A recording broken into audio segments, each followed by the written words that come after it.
What's your favorite cartoon? Well, that's a loaded question. I mean, how do you define that? There are cartoons for kids, and there are cartoons for adults. There are episodic cartoons, and then there are serials with full storylines.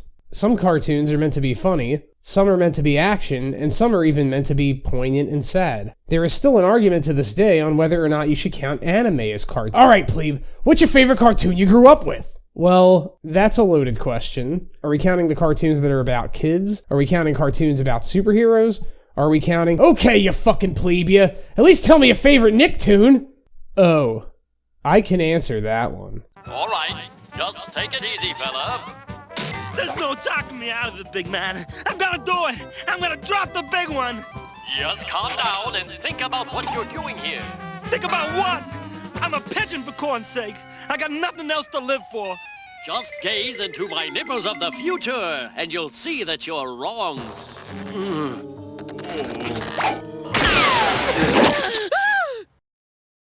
A lot goes into making a cartoon worthy of any kind of praise. You need an animation style, an animation aesthetic, consistent characters with good voice acting, good writing, and a whole lot more. But most of all, you need passion. I mean, come on, the audience doesn't want to look at a jar of mayonnaise for 10 minutes. Or do they? Point is, everyone has seen something that checks so many of their boxes that they consider it high art.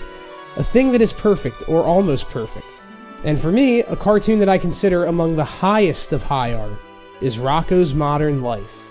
To this day, I don't think there has ever been a cartoon quite like Rocko's Modern Life. I'm not sure there's ever even been a cartoon close to being quite like it. Every minute element of talent you could have in a cartoon was married together perfectly in this show, which is crazy when you consider how many people's first job it was. I've said it many times, a movie, TV show, whatever, is the sum of its parts.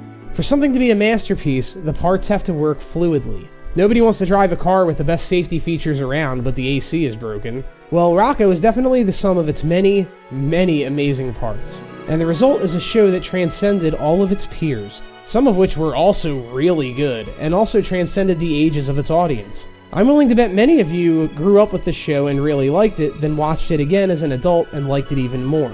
As a matter of fact, that's kind of the thing this show is known for. And that's magic. That's hard to pull off. And that's good TV. So I'm going to try and dissect this show a little bit. I want to talk about some of these moving parts, and I want to talk about the whole too. There's so much to say about the show and so little time. So turn the page, wash your hands, don't forget to RECYCLE recycle, and stay inside, because review day is a very dangerous day.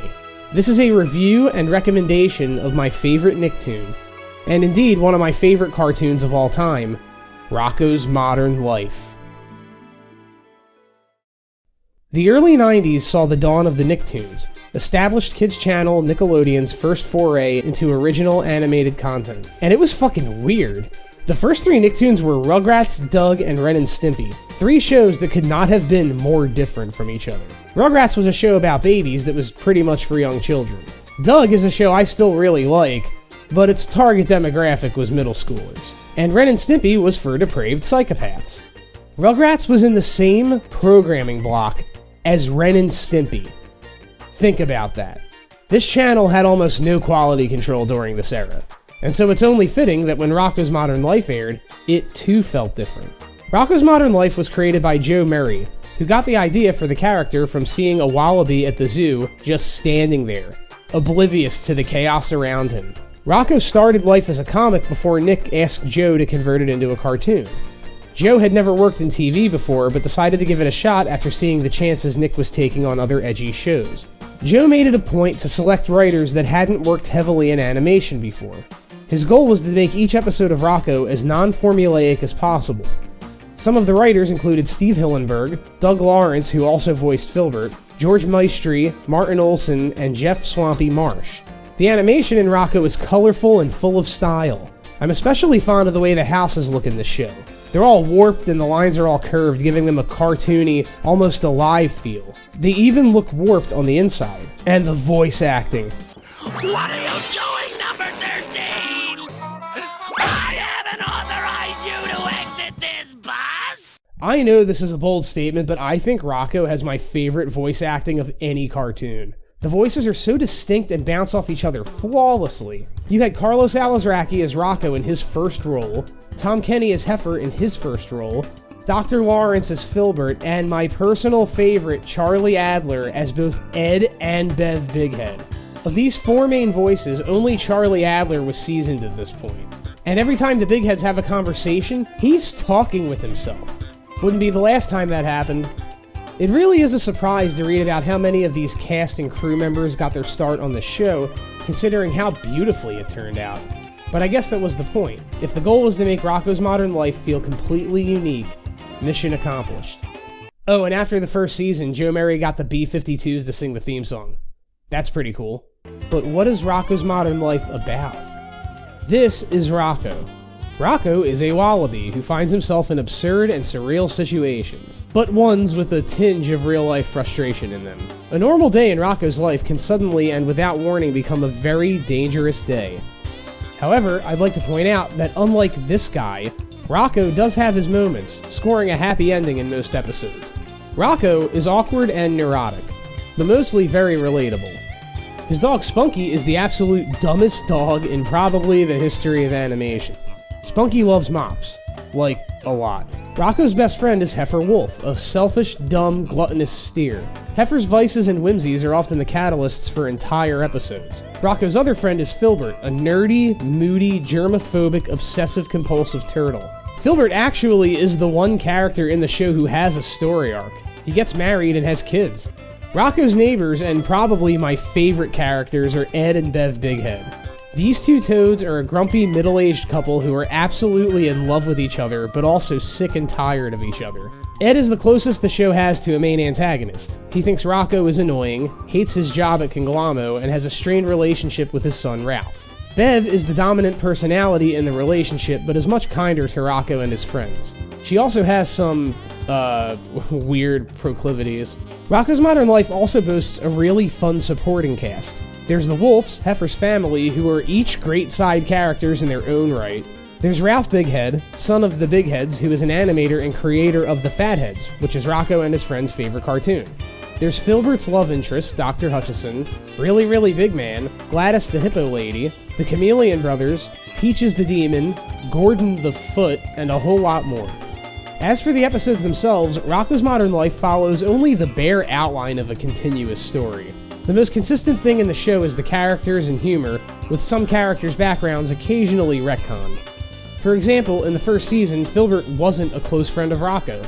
He was more of a background character that Rocko would run into in various places. But there is another episode in the first season where it's retconned that they grew up together, which is even weirder because Rocko is from Australia.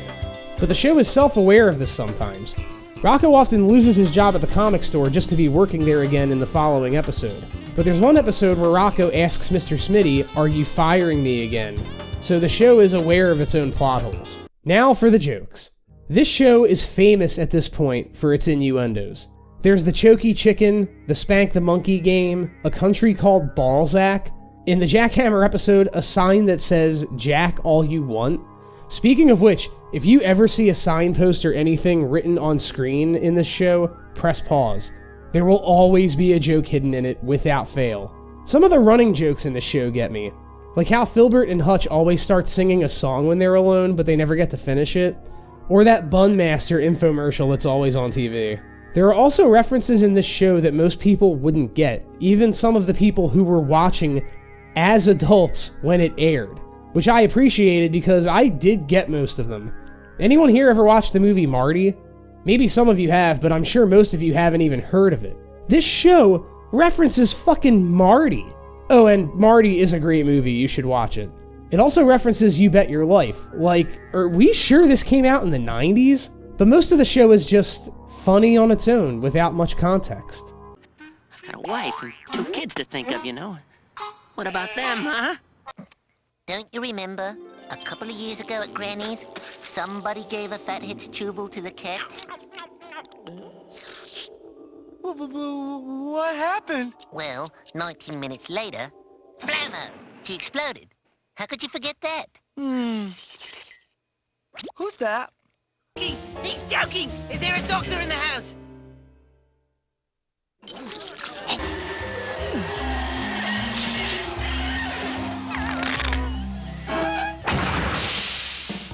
Won't you turn off the suckomatic? In case suckomatic sucks instructions, see page 101. Prepare to die! Don't even think about parking here. Uh-huh. Gotcha. Oh, no, officer. I was, thinking of something else. Oh, yeah? What? You'll never be satisfied with a mortal woman because the elf wenches are so beautiful. You'll spend the rest of your life searching for that same beauty again. Yes. Wow. You're an idiot. I've been impounded. You gotta come bail me out. Hurry! You saw my wife in her bathrobe? Isn't it awful? Wee! Oh, okay. Wee. All right. You too, Sissy. Bye-bye. Sis sends a love. You don't have a sister. Well, that's peculiar. I really think Rocko is best seen all the way through. It isn't very long, and there isn't a single bad episode. But I think as a final selling point on Rocko, I'll talk about some of my personal favorite episodes. If you're watching this video, you've probably seen this show, but if you haven't, check one of these episodes out to seal the deal. And if you have seen the show, maybe checking one of these out will make you want to watch it all over again. Clean Lovin'. Spunky falls in love with a mop, eventually having sex with it. Rocko hires a doctor to cure Spunky of his mop lust, and the doctor ends up falling in love and having sex with the mop too. I Have No Son. The first episode with Ralph Bighead. The guys try to mend Ralph and Ed's relationship. This has the famous Never sequence. Kiss Me, I'm Foreign. Rocko is in danger of getting deported, so he and Filbert have to get married for him to stay in America. Snowballs. Rocko and Heifer blow all of Mr. Smitty's money at a ski resort where everything costs $5. Schnitheads, where Heifer joins a sausage cult. I See London, I See France, aka the Paris episode, with the very memorable bus driver. Fortune Cookie, the darkest episode of the show. Filbert is cursed by a fortune cookie that says, bad luck and misfortune will infest your pathetic soul for all eternity. And it does. Wacky Deli, my favorite episode. Everyone's favorite episode. If you've only seen one episode of the show, it was this one. In order to escape his contract animating a new show, Ralph Bighead hires Rocko, Heifer, and Filbert to create the new show for him, knowing that these three idiots will make a cartoon so awful that the studio will have to fire him. However, they make a cartoon that is actually a hit. Ralph tries to sabotage the show in every conceivable way, but these schemes only increase the show's popularity. Until finally, Rocko inspires Ralph to take pride in his work, which changes Ralph's entire worldview. He's finally ready to give Wacky Deli his all, and then it gets canceled. This episode is the perfect kind of meta humor, and it's brilliant. It stands as the best episode of a cartoon that is about the making of a cartoon. It's up there with Homer's Enemy and One Froggy Evening in the pantheon of greatest cartoon episodes ever. The big question and the big answer. Filbert proposes to Hutch and they get married. A very funny take on interracial marriage. An elk for Heifer. As a rite of passage, Heifer must bring an elk home for dinner. But instead, he falls in love with one and brings her home to dinner. Zanzibar, aka the spring cleaning episode. A musical episode and a really fucking good one. RECYCLE Recycle. Pranksters, the April Fool's episode, with a genuinely amazing ending that I'm not gonna spoil for you. Magic Meatball, another one of the all-time greats. Ed Bighead relies on a magic meatball to give him all the answers he needs to climb the corporate ladder at Conglommo, until it breaks. Ed has to nurse the meatball back to health, and more.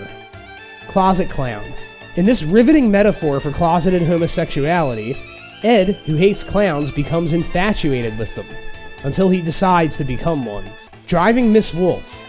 Rocko teaches Heifer's mom how to drive. They wind up in a monster truck rally with Heifer's dad's favorite car. Heifer's dad's reaction to his car almost getting destroyed are the highlight of this one. Rocko's Modern Life was only 4 seasons long, with the first season being very slice of life, and the show getting more and more bizarre with each subsequent season. By season 4, Steve Hillenburg actually became the creative director. The show did have what is considered an official final episode, though it was third to last to air, but it does make it feel complete. But, as you know, just a couple years ago, there was a revival episode. Now, if you watched my last video, you know that I think nostalgia makes you stupid, and so I never watched Static Cling. Until now. For this video. You should be fucking thanking me. So I was pleasantly surprised to find that I enjoyed it. Turns out the moral of this special is that nostalgia makes you stupid, and that people should just let go of the past. It's definitely still Rocko in all of its minute details down to the self-awareness. Of course they have references to all sorts of other stuff from the show, but that's okay because the original show had a lot of references to other things. Don't get me wrong, most shows don't need a special 20 plus years later, and Rocko didn't even really need one. But leave it to this team to make one that rubbed me the right way. But let's rewind things back to the show's end.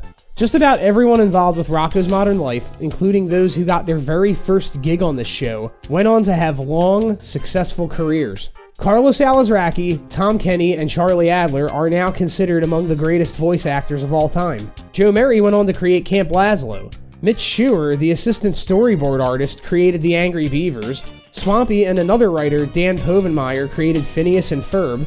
Steve Hillenburg created some cartoon no one's ever heard of.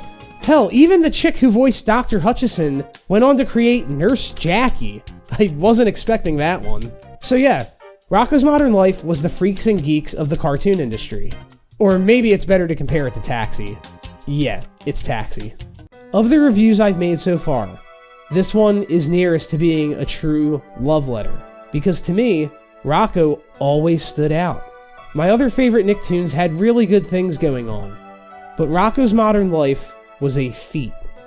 Every episode feels like a chef's kiss. It was just the perfect mix of maturity and immaturity. The smart and the dumb. Satire, the meta, surreal, slapstick, and grotesque. The perfect marriage of great writing, acting, and animation. And as a result, its artistic vision and impact have stayed with me for a long time. It was as cartoon as a cartoon could be, and one that, to me, was a masterpiece. And so I hope if this show is as special to you as it is to me, some of this resonated with you. And I hope that if you haven't watched this show, perhaps I was able to convince you to give it a chance. Because I promise, by the end of every episode, you'll be thinking the same thing. That was a hoot! Guys, thanks so much for joining me once again. This video was one of my favorites to make because I got to rewatch all of the Rocko's Modern Life clips that I used in it. Have any favorite moments from Rocko? Let me know in the comments. Have any other shows you want me to review? Let me know in the comments. And like, subscribe, and click that Patreon link, baby. Hey Magic Meatball, will there ever be a review of Rocko's Modern Life as good as this one? Never! Never! Never! I am the plebe. I'm the best reviewer on YouTube. I'm better than all the other reviewers combined.